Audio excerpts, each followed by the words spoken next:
देखिए, आम तौर पे जब कोई किसी बड़े शहर को देखता है ना, तो सबसे पहले नजर कहाँ जाती है? गगनचुंबी इमारतों पर, चौड़ी सड़कों पर, या फिर खूबसूरत पार्कों पर। हाँ बिल्कुल, बाहर से तो शहर ऐसे ही दिखते हैं। राइट। लेकिन मतलब अगर कल्पना कीजिए कि हमारे पास कोई एक्सरे वाले चश्मे हों, तो जमीन के नीचे और उन कंक्रीट की दीवारों के पीछे क्या दिखाई देगा? मुझे लगता है पानी की विशाल पाइपलाइनें दिखेंगी और जमीन के नीचे दौड़ती मेट्रो की वो भूल भुलैया जैसी सुरंगें। एग्जैक्टली। और शहरों को रोशन करने वाले पावर ट्रांसमिशन के ऐसे जटिल ग्रिड जो मतलब किसी जीवित प्राणी की नसों की तरह पूरे देश में फैले होते हैं। सही कहा। और ये किसी भी शहर या देश का वो अदृश्य बुनियादी ढांचा है जिसे हम अपनी रोजमर्रा की जिंदगी में तब तक नजरअंदाज कर देते हैं जब तक कि वो काम करना बंद ना कर दे। बिल्कुल। और आज के हमारे इस गहन विश्लेषण का केंद्र ठीक इसी अदृश्य ढांचे को बनाने वाली एक कंपनी है।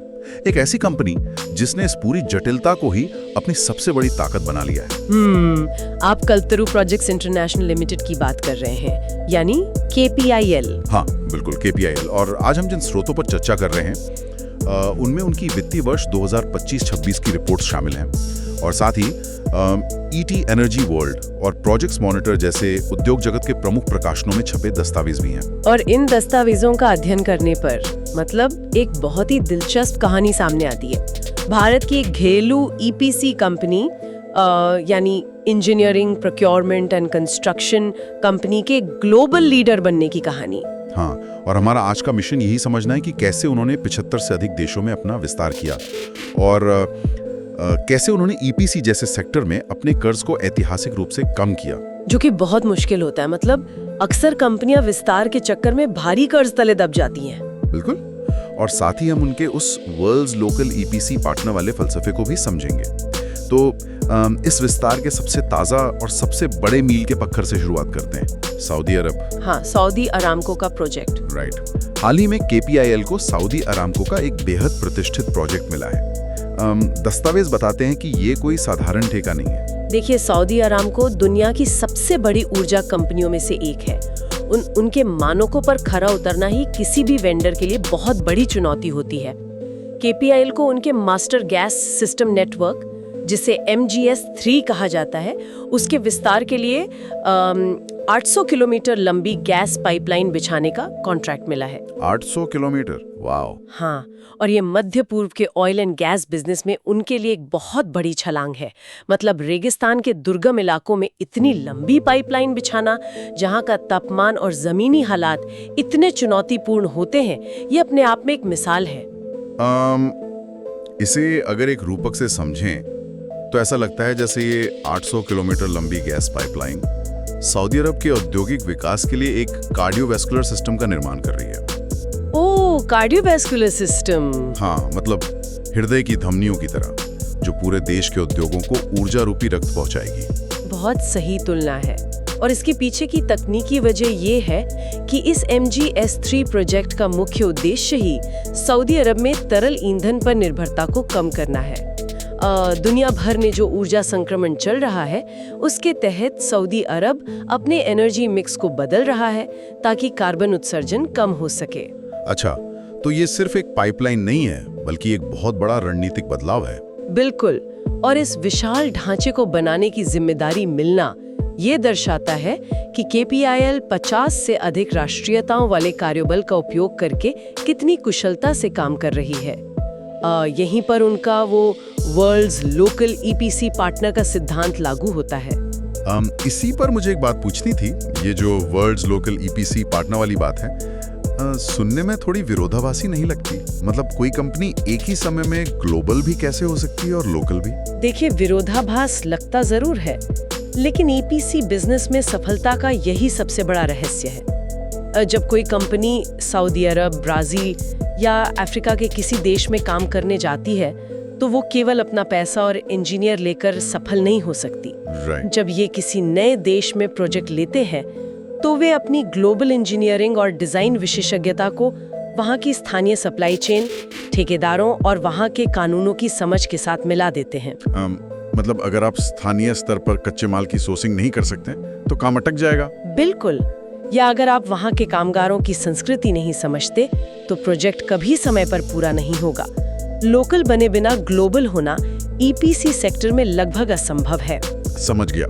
इसका मतलब है कि तकनीक पूरी दुनिया की है, लेकिन काम करने का तरीका बिल्कुल उस देश की किसी स्थानीय कंपनी जैसा है। एकदम सही। लेकिन मध्य पूर्व में ऑयल एंड गैस का ये विस्तार केवल एक हिस्सा है। अगर हम इनके पूरे पोर्टफोलियो का विश्लेषण करें ना, तो एक हैरान करने वाली विविधता नजर आती है। ये केवल पाइपलाइन बिछाने वाली कंपनी नहीं है। बिल्कुल नहीं, उनका काम बहुत अधिक विविध है। अगर हम उनके कुल ऑर्डर्स को देखें, पावर ट्रांसमिशन एंड डिस्ट्रीब्यूशन यानी T&D अभी भी उनका सबसे बड़ा हिस्सा है। ऑर्डर बुक का लगभग 44%। हाँ, है ना? हाँ, और इसमें भी कोई साधारण लाइनें नहीं बना रहे हैं। वे 1200 किलोवोल्ट तक की अति उच्च क्षमता वाली ट्रांसमिशन लाइनें स्थापित कर रहे हैं। 1200 किलोवोल्ट? हाँ, तकनीकी रूप से ये बहुत चुनौतीपूर्ण होता है। इतने उच्च वोल्टेज पर हवा में बिजली के रिसाव का खतरा रहता है। इसके लिए बेहद ऊंचे और भारी टावरों की सटीक इंजीनियरिंग करनी पड़ती है। हाँ, और मैंने पढ़ा कि बिजली के तारों के अलावा इमारतों और कारखानों यानी बिल्डिंग्स एंड फैक्ट्रीज सेगमेंट में भी उनका बड़ा दखल है। हाल ही में दिल्ली में 14 मिलियन वर्ग फुट के आवासीय प्रोजेक्ट का उन्हें अपना सबसे बड़ा ऑर्डर मिला है। सही कहा। और जल अवसंरचना यानी वाटर इंफ्रास्ट्रक्चर में भी वे बहुत काम कर रहे हैं। दस्तावेज बताते हैं कि उन्होंने दुनिया भर में 15 मिलियन लाभार्थियों और लगभग 7.5 लाख घरों तक पानी पहुंचाया है। वाह, 15 मिलियन लोग! और अब तो वो मध्य पूर्व के जल क्षेत्र में भी प्रवेश कर चुके हैं। हाँ, और अर्बन मोबिलिटी को मत भूलिए। वे अत्याधुनिक टनल बोरिंग मशीन का उपयोग करके भूमिगत मेट्रो लाइनें बना रहे हैं। और मालदीव में हनी माधु इंटरनेशनल एयरपोर्ट का निर्माण भी कर रहे हैं। यहाँ मेरे दिमाग में एक बहुत ही आलोचनात्मक सवाल उभर के आता है। हाँ, बताइए। अक्सर कहा जाता है jack of all trades master of none. हाँ। रेलवे की लाइनें बिछाना, पानी के पाइप डालना, हवाई अड्डे बनाना और बिजली के टावर खड़े करना, मतलब इतने सारे अलग अलग सेक्टर्स में एक साथ काम करने से क्या कंपनी की कोर विशेषज्ञता कमजोर नहीं हो जाती? ये एक बहुत ही तार्किक शंका है। लेकिन देखिए, भारी निर्माण और ईपीसी की दुनिया के नियम थोड़े अलग होते हैं। वो कैसे? अगर गहराई से देखा जाए तो एक टनल खोदने और एक ट्रांसमिशन टावर खड़ा करने में जो अंतिम उत्पाद है वो भले ही अलग है, लेकिन उसे बनाने की जो कोर क्षमताएं हैं वे बिल्कुल समान होती हैं। मतलब प्रोजेक्ट मैनेजमेंट की बात कर रही हैं आप? बिल्कुल।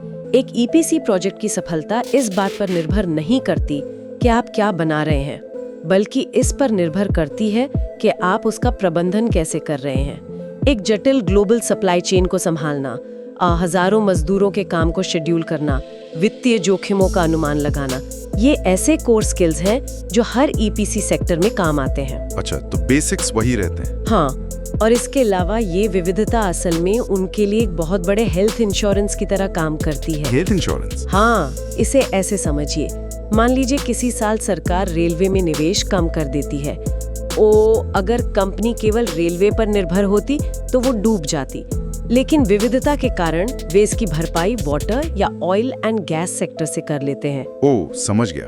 मतलब अलग अलग क्षेत्रों में काम करना उन्हें बाजार के उतार चढ़ाव से बचाता है। एग्जैक्टली। चलिए इसे थोड़ा और गहराई से समझते हैं। 75 से ज्यादा देशों में काम करना, एयरपोर्ट बनाना, मेट्रो बनाना, इन सब के लिए बहुत बड़ी मात्रा में पूंजी की जरूरत होती है। बहुत ज्यादा। तो अब उनके वित्तीय प्रबंधन पर आते हैं, क्योंकि किसी भी व्यवसाय की असली परीक्षा उसकी बैलेंस शीट पर ही होती है। और वित्तीय वर्ष 2025-26 के जो आंकड़े हैं वो ईपीसी सेक्टर के पारंपरिक रुझानों से काफी अलग तस्वीर पेश करते हैं। हाँ, मैंने देखा FY 25-26 में KPIL ने 27,143 करोड़ रुपए का राजस्व दर्ज किया है, जो उनके इतिहास का सबसे बड़ा आंकड़ा है।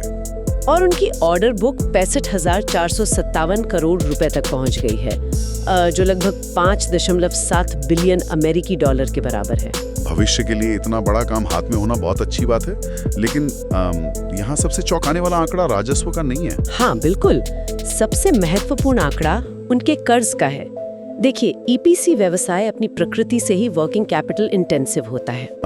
जो श्रोता वित्तीय मामलों से गहराई से परिचित नहीं है, उनके लिए थोड़ा स्पष्ट कर दें कि ये वर्किंग कैपिटल इंटेंसिव होना क्या होता है। जरूर।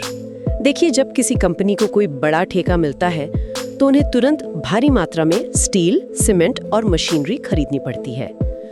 इसका भुगतान तो पहले करना होता है, लेकिन क्लाइंट से पैसा कई महीनों बाद प्रोजेक्ट के अलग-अलग चरणों के पूरा होने पर मिलता है। राइट। इस बीच कंपनी को अपना काम चालू रखने के लिए जो पैसा चाहिए उसे वर्किंग कैपिटल कहते हैं, और आमतौर पर कंपनियां इसके लिए बैंकों से भारी कर्ज लेती हैं। और यहीं पर वो बात आती है, इतने बड़े पैमाने पर काम करने के बावजूद KPIL ने अपने शुद्ध ऋण यानी नेट डेट में 50% से अधिक की भारी कटौती की है, जो कि असाधारण है। हाँ, ये कर्ज घटकर सिर्फ 915 करोड़ रुपए रह गया है। और इसी कटौती के कारण उनका नेट डेट टू इक्विटी अनुपात 0.1x पर आ गया है, जो अब तक का उनका सबसे निचला स्तर है।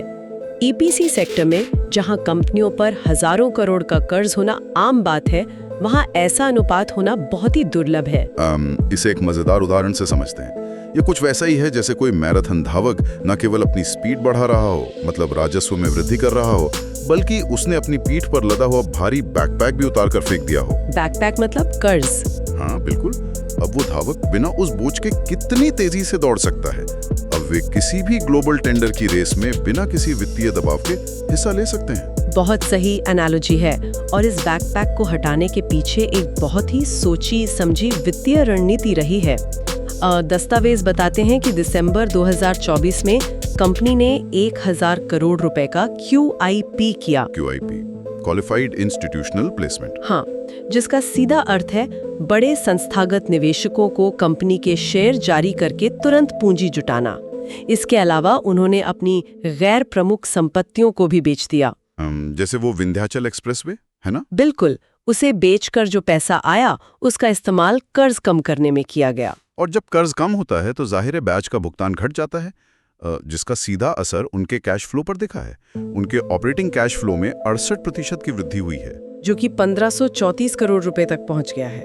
और उनका रिटर्न ऑन कैपिटल एम्प्लॉयड यानी ROC 21.4% के पार जा चुका है।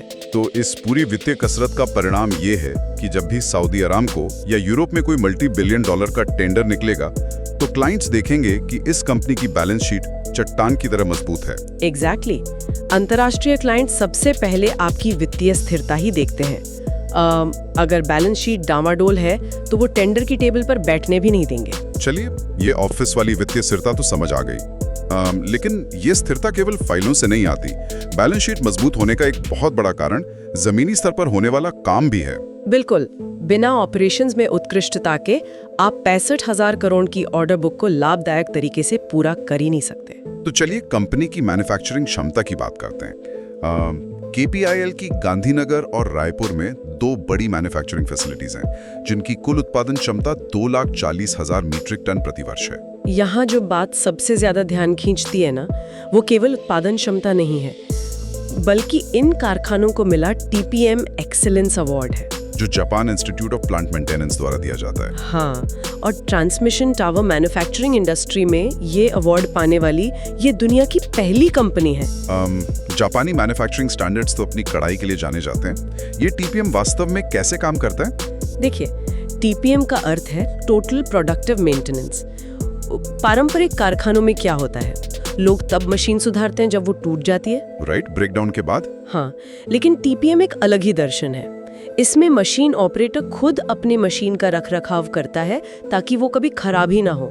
उनका एक स्पष्ट लक्ष्य है जिसे वे 3-0 कहते हैं। 3-0 मतलब 0 डिफेक्ट, 0 ब्रेकडाउन और 0 एक्सीडेंट। बिल्कुल, उत्पाद में कोई कमी ना हो, मशीनें बंद ना हो और मजदूरों की सुरक्षा में कोई चूक ना हो। और मैंने पढ़ा कि इस लक्ष्य के लिए वे फैक्ट्री में रोबोटिक वेल्डिंग और AGV यानी ऑटोमेटेड गाइडेड व्हीकल्स का उपयोग कर रहे हैं। हाँ, उन्नत तकनीक का इस्तेमाल। आमतौर पर जब हम AI या रोबोटिक्स की बात करते हैं तो दिमाग में सॉफ्टवेयर कंपनियां आती हैं, लेकिन भारी भरकम ट्रांसमिशन टावर बनाने के लिए रोबोटिक वेल्डिंग का इस्तेमाल करना सच में भविष्य की झलक दिखाता है। देखिए, टावर के हिस्से जब 100 या 200 फुट की ऊंचाई पर जोड़े जाते हैं तो उनमें मिलीमीटर का भी अंतर नहीं होना चाहिए। और इंसानी हाथों से वेल्डिंग में मामूली चूक हो सकती है, लेकिन रोबोट्स हर बार 100% सटीकता देते हैं। समझ गया। कंपनी की TPM इन वीवन की नीति का यही आधार है। इससे कच्चे माल की बर्बादी रुकती है और उत्पादन की गति बढ़ती है। और जब आप हर साल 2,40,000 मैट्रिक टन स्टील प्रोसेस कर रहे हों, तो 1% की बचत भी सीधे मुनाफे में जुड़ती है। बिल्कुल। और इसी कारण से वे अंतर्राष्ट्रीय स्तर पर चीन या यूरोप की कंपनियों के सामने इतने प्रतिस्पर्धी बने हुए हैं। तो आज की इस चर्चा को समेटते हुए हम कह सकते हैं कि केपीआईएल का सफर वित्तीय अनुशासन, विविधता और मैन्युफैक्चरिंग में उत्कृष्टता का एक बेहतरीन संतुलन है। हाँ, पूरी तरह से सहमत हूँ। विकास और अनुशासन का एक दुर्लभ कॉम्बिनेशन है ये। अंत में मैं श्रोताओं के लिए एक विचार छोड़ना चाहूंगा। सोचिए, आज जब पूरी दुनिया ऊर्जा संक्रमण के दौर से गुजर रही है और ग्लोबल सप्लाई चेन तेजी से बदल रहे हैं। ग्रीन एनर्जी की तरफ बदलाव। राइट। तो एक ऐसी कंपनी जो लगभग कर्ज मुक्त है, तकनीकी रूप से इतनी उन्नत है कि कारखानों में रोबोट्स काम कर रहे हैं और जिसके पास 75 देशों का अनुभव है, वो कंपनी हमारे भविष्य के शहरों और वैश्विक इंफ्रास्ट्रक्चर की रूपरेखा तय करने में कितनी बड़ी भूमिका निभा सकती है। बहुत ही गहरा सवाल है, सोचने वाली बात है। अगली बार जब आप जमीन के नीचे बन रही कोई मेट्रो लाइन या दूर क्षितिज पर खड़े ट्रांसमिशन टावर को देखें, तो उन अदृश्य प्रयासों को जरूर याद कीजिएगा। आज के इस गहन विश्लेषण में जुड़ने के लिए धन्यवाद।